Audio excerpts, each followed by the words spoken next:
الحمدللہ وکفا سلام علی عبادہ الذین اصطفیٰ۔ تمام رفقاء اور تعلق رکھنے والے ساتھیوں سے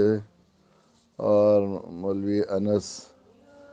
اور ثنا خان کے نکاح میں شریک ہونے والے لوگوں سے اور اس نکاح میں دلچسپی رکھنے والوں سے اور اس سلسلے میں کسی طرح کی بھی کوئی جو ہے معلومات حاصل کرنے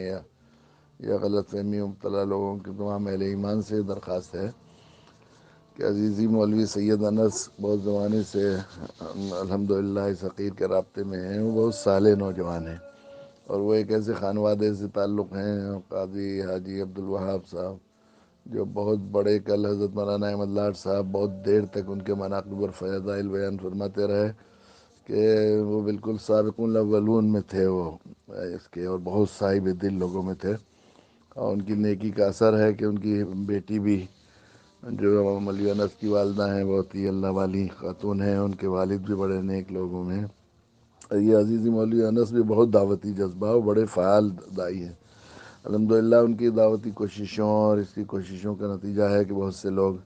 الحمدللہ راہ راست پر بھی آ رہے ہیں۔ ان کو بڑا جذبہ ہے دعوتی، اسی جذبے کا ایک حصہ ہے کہ ثنا خان جو فلمی ایکٹریس تھی، انہوں نے توبہ کی اور وہ دینی دعوت سے جڑ گئی ہیں۔ اب ان دونوں نے بہت ہی بڑوں سے مشورے کے بعد یہ فیصلہ کیا کہ ہم لوگ نکاح کریں، اور اس نکاح میں دونوں کا، دولہا دلہن کا آخری درجے میں جذبہ تھا کہ 100% سنت اور شریعت کے مطابق ہو۔ اور خود ثنا خان نے یہ بات جب سنی کہ اللہ کے نبی صلی اللہ علیہ وسلم نے حضرت فاطمہ کا نکاح جمعے کے دن کیا تھا اور مسجد میں کیا تھا، تو انہوں نے خود ہی کیا کہ بہت سادگی کے ساتھ نکاح ہو جائے جمعے کے دن اور مسجد میں۔ تو نکاح کی تقریب منعقد ہوئی، اس میں ایک دو لوگ اس میں جو ہے فون سے کچھ ویڈیو بنا رہے تھے، تو ان کو بھی انکار کیا گیا۔ جو لوگ شریک ہیں وہ جانتے ہیں کہ انہیں بٹھا دیا گیا، ایک صاحب کھڑے ہو کر ویڈیو بنا رہے تھے، ان کو کھڑا کر دیا گیا۔ تو وہ وہاں موجود نہیں تھی نکاح کی کسی تقریب میں، وہ تو ایک گھر میں، وہاں بمبئی میں ایسے حالات نہیں تھے کہ وہاں جا کر نکاح کیا جاتا، اس لیے ان کو بلا لیا گیا تھا یہیں کو سامبا انکلیشور کے پاس ایک گھر میں تھی وہ، اور وہیں پر جو ہے وہ خواتین تھی صرف۔ تو وہ شادی کے بعد مولوی انس انہیں اوپر سے اتار کر لا رہے تھے کہ کسی لڑکی نے گھر کے ویڈیو بنا لی۔ وہاں صرف خواتین تھی، مرد کوئی کسی کو جانے کی اجازت نہیں تھی، وہاں پر نہیں تھے، وہاں پر اس فنکشن میں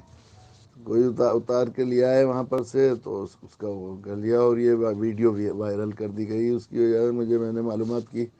تو معلوم ہوا کہ وہ بہت زیادہ تکلیف میں ہے، وہ خود سے بہت رو رہی ہیں ثنا بھی کہ ہم تو چاہتے تھے 100% سنت اور شریعت کے مطابق ہو۔ تو کسی نے، جس شخص نے بھی یہ ویڈیو وائرل کی ہے بنا کر، میری درخواست ہے، چاہے وہ بہن ہو یا وہ بیٹی ہو، میری درخواست ہے کہ اسے وہاں سے ڈیلیٹ کر دیں، اور ان کو بیچارے توبہ کرنے والا، ان اللہ یحب التوابین فرمایا، اللہ محبوب بنا لیتے ہیں توبہ کرنے والے۔ ایسی جگہ سے توبہ کر کے وہ الحمدللہ وہ وہاں سے توبہ کر کے واپس آئی ہیں، وہ جو ہے توبہ کر کے واپس آئی ہیں، تو اللہ کی بڑی محبوب بندی ہیں۔ ان کا دل دکھانا ہے ویڈیو ڈال کر، اور ان کو یہ اچھا نہیں ہے۔ اور جو لوگ یہ غلط فہمی سمجھ رہے ہیں کہ وہ اسی انداز میں انہوں نے ویڈیو بنا کے خود وائرل کی ہے، تو یہ غلط فہمی، بدگمانی اچھی بات نہیں ہے۔ میں نے بہت تحقیق کرنے کے بعد یہ وضاحت کی ہے تاکہ لوگوں کو غلط فہمی ہو جائے، ان کے لیے دعا بھی کریں، اس جوڑے کے لیے اللہ تعالیٰ خیر و برکت سے مالا مال فرمائے اور ہر طرح کے شر سے، فتنے سے محفوظ فرمائے، اور ان جوڑوں سے دین کے دائی اور شہدائی پیدا ہونے کا ذریعہ بنے، آمین ثم آمین۔